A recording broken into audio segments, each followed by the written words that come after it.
Greetings everyone.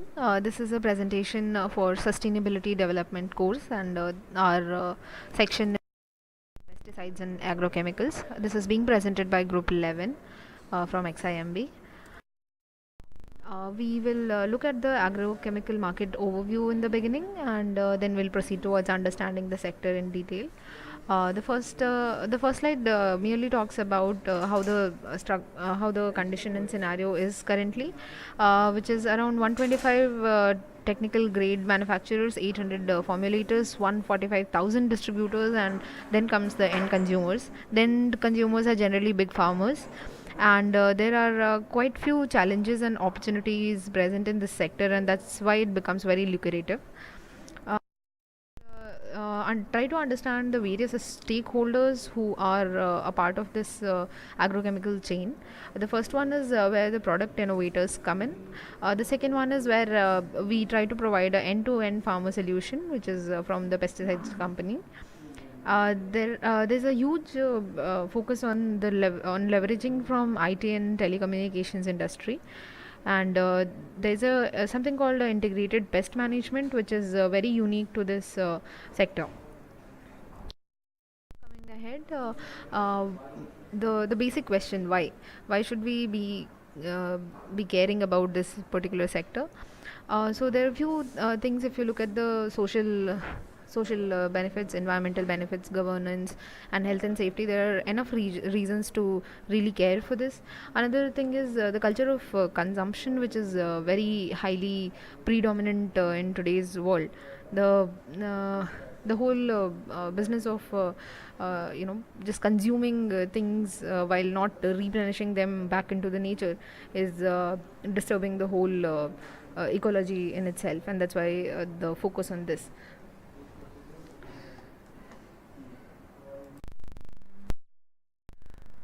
Next, we like to talk about how to identify leading companies. First of all, we look at the activities of the company that will make sense to our sustainability report. We'll look at the approach, how we'll go about the sustainability for that company. Look at how they engage and the future of the company. And we will also make sure that we take care of the things that drive the change. So we look at the resources which will be allocated to the sustainability, and in the end everything will make sense only when we make sure that they report it properly. So from a functional perspective, I would like to say that the business case says that what is the problem and the business situation we have to understand. The trends and new ideas that have to be provided are that might have the potential to address the problem which we just identified in the business case. And for addressing this, we need to look at the tips and resources. That is, what is the potential, opportunity, and sources of facilitation. The major challenges that can be faced in this is that have the potential to make the proposed solution non-implementable, and how to mitigate this problem. So this is the sustainability diagram of the Rallies India Limited company.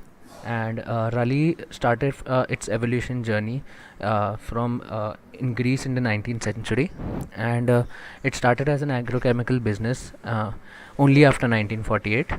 And it is a parent company under of Tata Chemicals, and subsidiaries include Zero Waste Agro Organics Limited. And it offers various products such as Glucovita, Raleigh Gold, Tata Bahar, Tata Upar, so basically under the Tata umbrella.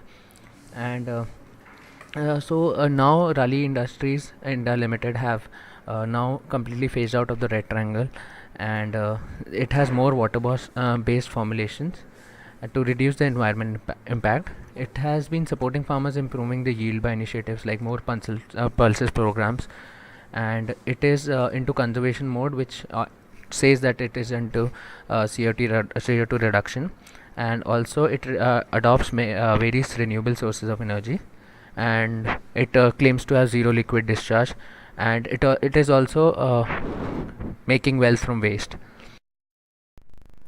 So the next one is the Bayer Crop Science. So the Bayer Crop Science was incorporated in 2001, and it was headquartered in Germany, and Biocropsides in agriculture market then entered into India via being headquartered in Mumbai and engages in agri-care business, which involves the manufacturing, distribution and sales of insecticides, weedicides and other related agricultural products. And its manufacturing facilities in Himmatnagar, Gujarat at present. So, biocrop science also involves to help farmers and providing safe, high quality, affordable food produced in sustainable way using less water and energy. And it calls itself an R&D based company that invests its time and energy into addressing some of the challenges faced by the farmers. And now we can look at what all are the percentages that the biocrop size is involved in as an agrochemical market. And it has a global market share uh, of 16.71%, whereas an Indian market share of 9.36%. So biocrop science also is claiming to have an energy efficient target between 2000 and 220. It plans to cut its greenhouse gas emission by 20% and improve its energy efficiency by 10%. And it also wants to reduce its E3 it wants to start its E3 sustainable cotton initiative and invest in biopesticides acquiring AgraQuest. And it's planning to start a sustainable potato venture and the Grey project model by Lab Sutra to help farmers achieve better return on investments. And in India also bio-collaboration has been of very large effect, and bio-GoPro program has been started. And also in the end we need to ask the question that why sustainability, because it's causing having an adverse effect on the environment and the human health, and in the future it was called problem for the coming generations. And the reported cases of human intoxication by pesticides in Brazil were 2178 in 2007, whereas 4537 in 2013. So it's rapidly increasing, as we can see. And there is a major shift towards organic alternatives such as biopesticides.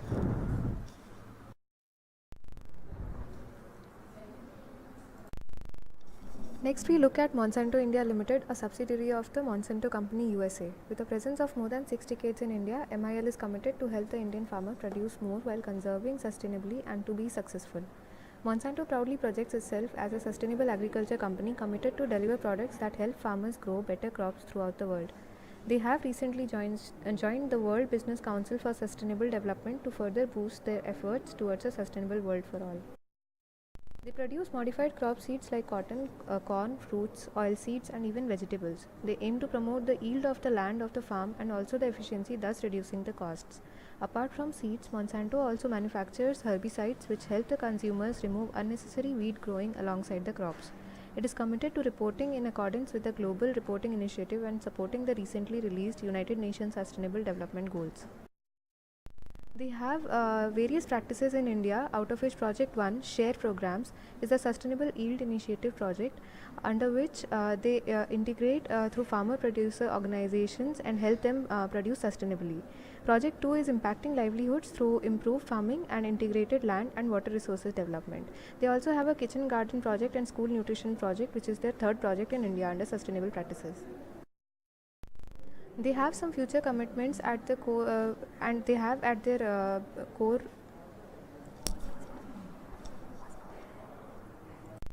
At the core of Monsanto's business is a commitment to sound science and innovation, which enables their research team to deliver high quality products that provide benefits to farmers and the environment.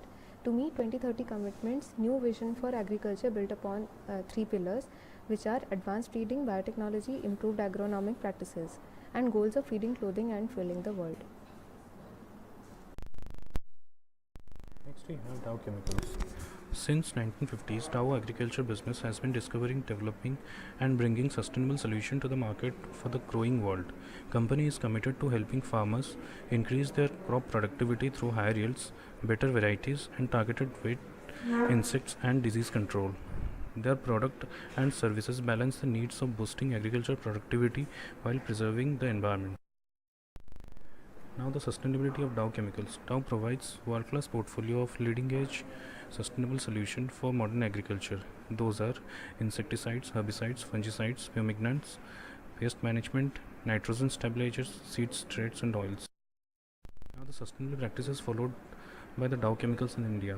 There are three mainly They are conducting mainly 3 projects, which are discovering developing solution that help preserve the quality of our land, water, air, mitigating our environmental impact in manufacturing, packaging and shipping. And the last one is the contributing to community success through meaningful collaborations. Now the future commitments of Dow Chemicals are: by 2050 Dow will deliver $1 billion in value through projects that are good for business and good for ecosystems. By 2020 all R&D capital and real estate projects at Dow will be screened using nature's future value assessment, a tool we developed with the Nature Conservancy to measure the value of the ecosystem services.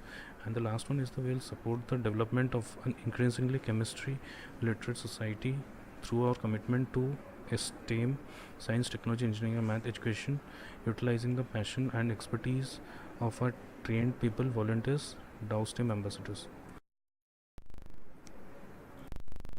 Now we're going to speak about the best practices worldwide. So looking at the international best practices, the first one is 4R nutrient stewardship.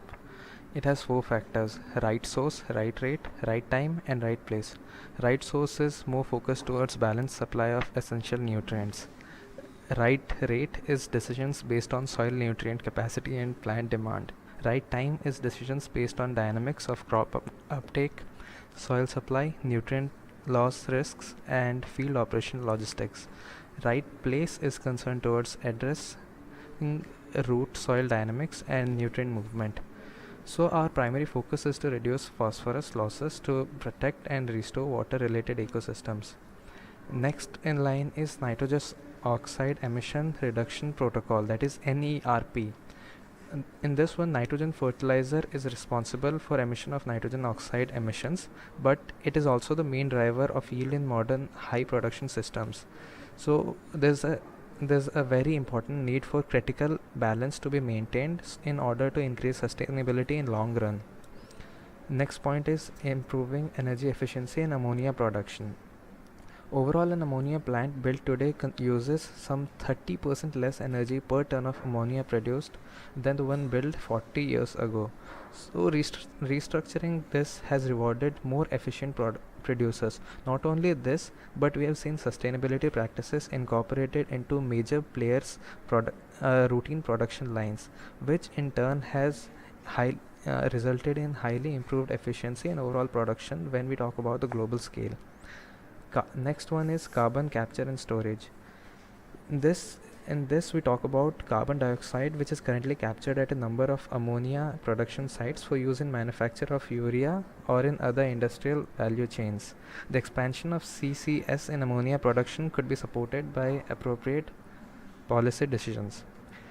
After international best practices, let's move on to the Indian best practices. The first one is Integrated Nutrient Management Division, which comes under Ministry of Agriculture. This is mandated to ensure adequate availability of quality fertilizers to farmers, periodical demand of assessment and timely supply, promoting integrated nutrient management, soil test based judicious and balanced use of fertilizers in conjunction with organic manures and biofertilizers, promotion of organic farming, and the last one is ensuring quality control of fertilizers through implementation of fertilizer order. Next we speak about urea deep placement. In this one we speak of method of fertilizer application wherein fertilizer is compressed into pellets that are then placed underground in root zone of plants. This is primarily used for rice cultivation. It increases fertilizer's efficiency by acting as low cost slow release fertilizer product. The last one is integrated pest management system.